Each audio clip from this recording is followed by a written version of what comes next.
Hey, what's up guys? Edward here with another DJI Mavic 2 Pro tutorial. Today I want to go over DJI Mavic 2 Pro's camera settings.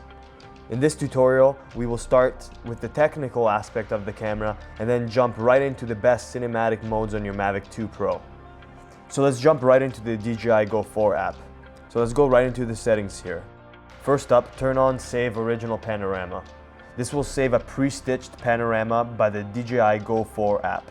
However, for best results and quality, you want to select RAW. That way you can stitch your own panorama in post-production and achieve way better results. Do the same with the Hyperlapse. Turning on this tab will save a 1080p clip at 25 frames per second. It looks terrible compared to a raw Hyperlapse stitched together by you in post-production. If you want to learn how to create a great looking Hyperlapse, click on the eye in the corner now to learn all the necessary steps. Next, we have histogram. This will give you a little rectangular box with mountain-like drawings.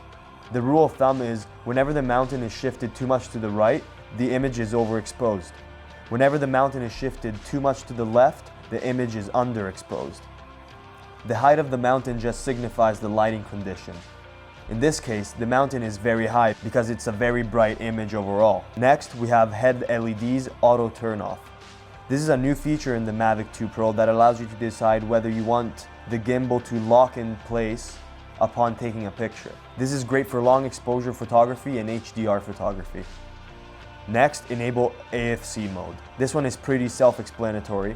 Enable autofocus continuous. And of course, we will turn that on. Next, Overexposed. This is also known as zebras. Black lines will show on your screen on the section of the frame that is completely blown out. The zebras essentially tell you what part in your image will have no detail if the exposure stays the way it currently is. Moving on, Auto Sync HD photo. I don't personally like to store files that I capture with my Mavic on my phone, so I leave that off. Next, video caption. If you're using your Mavic to fly or to record footage or photos, just leave this off. Next, Hyperlapse video. Remember when I talked about the original Hyperlapse that your Mavic automatically saves into a 1080p video? Hyperlapse video frame is essentially a setting that will bracket your phone screen, showing you how cropped in the original Hyperlapse will be. I don't personally use the Hyperlapse that the Mavic automatically synthesizes together since I manually stitch together the raw files, so I will leave this off. Next, grid lines. This is a matter of opinion, to be honest, but I find it helpful to have lines on my screen to respect and to keep in specific areas of the frame. It helps me keep items in the center of the screen. Because I use grid lines, I don't really feel the need of using center points. I think grid lines do a good enough job on their own. Next, we have anti-flicker. If you're shooting at night and there are a lot of LED lights in your frame, they will flicker aggressively in your shot as you pan or tilt your Mavic. So what you can do is select a hertz that makes your image flicker the least amount possible. Because I don't have any lights flickering in my shot right now, I'm not able to select a different hertz unit. Next, we have file index mode. This is one of the most important settings to remember in my opinion. If you select continuous and start recording clips, every clip will be saved in chronological order. For example, DJI 001, DJI 002, DJI 003, etc. So every time you turn on your Mavic and go on another shoot, the file index will restart from where it left off. In this case, it'll start from DJI 004, DJI 005. However, if you select reset instead of continuous, every time you turn on your Mavic for a different shoot, the files will start indexing back from DJI 001, causing you to potentially overwriting your files accidentally. So I strongly recommend to select continuous. Next, we have peaking threshold. This is just where you select whether you want to see what's in focus or not. I personally don't like this, as I don't want any red lines in my frame. But they can be useful if you want to make sure that something in particular is in focus, although the Mavic 2's autofocus is really good as it is. Then we have our storage location.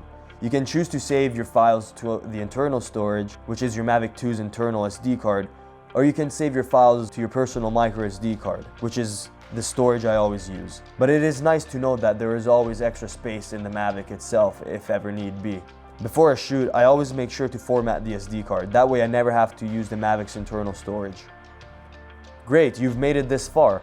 Time to talk cinematography. In video size, I always use 4K because it gives me double the amount of pixels to work with, meaning I can zoom in and out without losing quality of the image. That includes using keyframes to artificially pan and tilt as well. And because this is a flying camera, we will be going faster than most regular cameras, so filming at 24 frames per second can be tough if you're flying in positioning mode. So I usually shoot at 30 frames per second. That way I can get nice slow shots, as well as shots up to 40 kilometers per hour in positioning mode. If you plan to fly in tripod mode, I encourage you to use 24 frames per second for the most cinematic look possible. But don't select 24 frames per second if you're going to be flying in positioning mode, or your image will look extremely choppy. That being said, we have two 4K options, 4K HQ and 4K full FOV, which stands for full field of view. FOV gives the pilot a wider image, but it loses significant information and sharpness, so I stick with 4K HQ. With that being said, let's move on. Here we have the option to record in either MP4 or MOV. I always shoot in MP4 to ensure that I can edit these files on any computer at any time. MOV files are actually higher in quality for Apple users, but I work with a lot of people, so I like to use universal MP4. Note that you can't edit MOV files on a Windows computer. Next, we have white balance. This will totally depend on the weather conditions in your shot. For video, only ever select auto if the lighting in your shot is constantly changing. For example, a windy and cloudy day, shifting from cloudy and sunny every few minutes. Next, we have our color, also known as picture profile. We have three options here: D-Log M, HLG, and normal. If you're a beginner, I recommend you start with normal and practice the other features on your DJI Mavic 2 in the meantime. Normal picture profile are colors that your Mavic automatically inputs to your image, giving you little to no room to color grade in post. So if you want total control over grading in post-production, you have two options, D-Log M and HLG. These will give you a flatter looking image, with the benefit of grading room in post-production.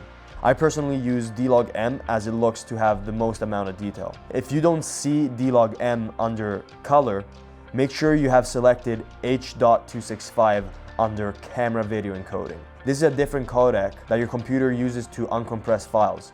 Generally, H.265 is a more advanced codec that requires higher end computers. So if you are operating on a lower level computer for the time being, I suggest you keep using H.264 and picture profile color normal. For photography, whenever I shoot in RAW. This gives me the most amount of information from my image as possible, allowing me to edit and distort the picture more freely than I could with a JPEG file. Last but certainly not least, let's adjust our exposure. I recommend learning how to shoot in manual mode as soon as you can. Having a drone is cool and all, but if you don't know how to properly expose your picture, there's no point in flying it. Get an FPV and exit this video. Anyway, for a bright day like this, I always keep my ISO at 100. ISO is essentially artificial light, so as you can probably guess, it doesn't look too good. It gives the image a grainy and noisy look. I encourage you to strictly bump up your ISO if your image is still too dark after correctly setting up the following settings. Aperture. This is the pupil of your eye. The bigger it is, the more light it lets in. The smaller, the less light it lets in. However, when the aperture is all the way open and lets more light in, the f-stop is smaller. In this case, 11 is the most the aperture can close itself, and 2.8 is the most the aperture can open. The Mavic's native f-stop is around 5.6, giving it the sharpest look. Any number over 5.6 will give the image a dull look. If your image is still too bright, even though your aperture is at 5.6, you can always increase it to 11, but it will give you a dull image. So if you want to keep it at 5.6, you will need an ND filter, which is what I'm going to do now. If you want to learn how ND filters work, click on the video in the eye in the corner. I hope this video helps you with your camera settings questions, and I look forward to seeing you guys in the next one. Stay safe out there, guys.